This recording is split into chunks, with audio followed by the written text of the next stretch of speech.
Have you ever felt like someone was pulling your strings, subtly getting you to do things you didn't really want to do? Or maybe you've walked away from a conversation feeling confused, drained, or like you've been played. If so, you might have been on the receiving end of what's known as dark psychology. Today, we're diving deep into the shadows to uncover some of these manipulative tactics. But here's the crucial part. We're not learning these to use them. Absolutely not. The goal here is to arm you with knowledge. By understanding how these tricks work, you can spot them, protect yourself, and build healthier, more genuine relationships. It's about empowerment, not exploitation. So, think of this as your personal shield against manipulation. Let's get started. One of the most common tactics is called gaslighting. You've probably heard the term, but what does it really mean? Gaslighting is a slow, insidious process where someone makes you question your own sanity, your memory, and your perception of reality. They might say things like, "That never happened," "You're being too sensitive," or "You're imagining things." Over time, this constant denial of your experience can make you feel insecure, anxious, and completely dependent on the manipulator for your sense of what's real. It's a cruel way to gain power and control. If you find someone constantly challenging your reality and making you doubt yourself, that is a massive red flag. Trust your gut. Your feelings and memories are valid. Next up, let's talk about love bombing. This one can feel amazing at first, which is what makes it so dangerous. Imagine meeting someone who showers you with intense affection, constant compliments, and extravagant gifts right from the start. They tell you you're their soulmate after just a few weeks. It feels like a fairy tale, right? But love bombing is often a calculated strategy. The manipulator overwhelms you with affection to make you feel indebted and dependent on them. Once they have you hooked, the affection can suddenly vanish, replaced by control or emotional distance, leaving you desperate to get that initial high back. True affection builds over time. It's steady and consistent. Love bombing is a flash flood designed to sweep you off your feet so you see where you're going. Another sneaky trick is using guilt tripping. This is when someone uses your sense of responsibility or compassion against you. They might say things like, "If you really cared about me, you would do this." Or they'll sigh dramatically and say, "Don't worry about me. I'll be fine," making you feel terrible if you don't give them what they want. They are essentially weaponizing your good nature. Healthy relationships are built on mutual respect, not on one person constantly making the other feel guilty for setting boundaries or having their own needs. Remember, you are not responsible for someone else's happiness, and it's okay to say no without feeling guilty. Let's move on to a tactic often used in group settings. Triangulation.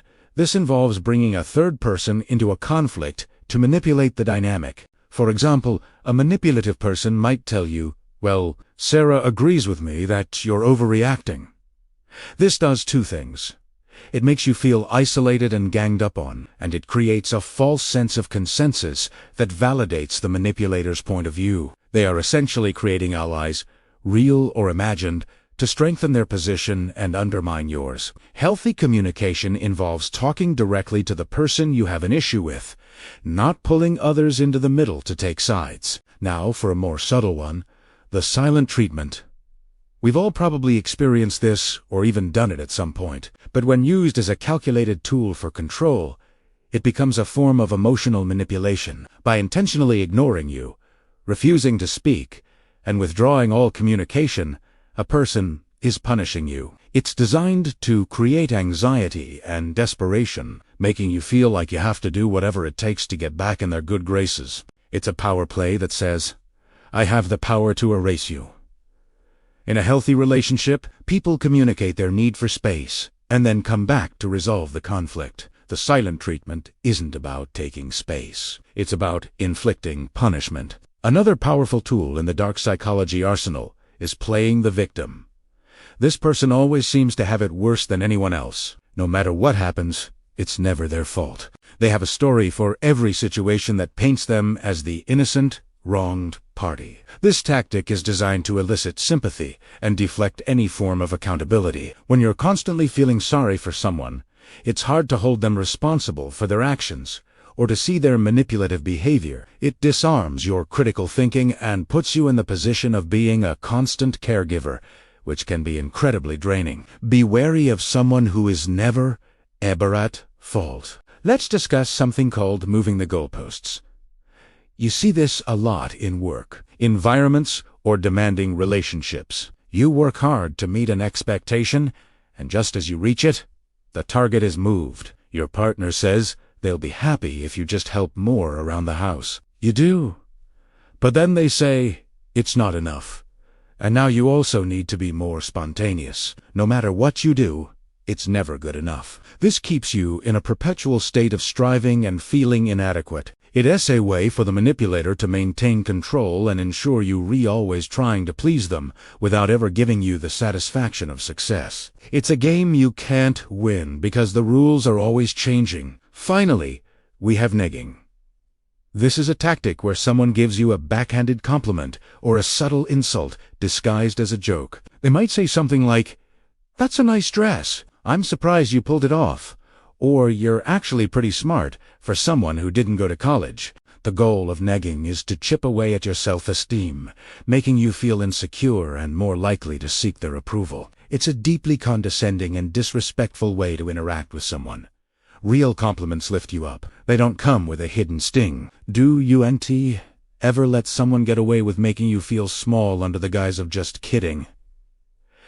So, why is it so important to recognize these tactics? Because awareness is the first step to freedom. When you can name what's happening, when you can say, "That's guilt-tripping," or "This feels like love-bombing," you take back your power. You're no longer a confused participant. You're an informed observer. This allows you to set firm boundaries. You can say, "I'm not comfortable with this conversation," or simply choose to walk away. Remember, the purpose of shining a light on these dark tactics isn't to become paranoid or to see manipulators everywhere. It's about fostering self-respect and promoting genuinely healthy connections. The best defense against dark psychology is a strong sense of self, clear boundaries, and a commitment to relationships built on mutual trust, respect, and open communication. These are the things that truly matter. You deserve to be in relationships where you feel safe, respected, and valued for who you are, not for what you can be manipulated into doing. Thank you so much for joining me today to explore this important topic. I hope this has been enlightening and empowering for you. If you found this video helpful, please give it a thumbs up and consider subscribing for more content that helps you navigate life with confidence. Stay safe, stay aware, and take care of yourselves.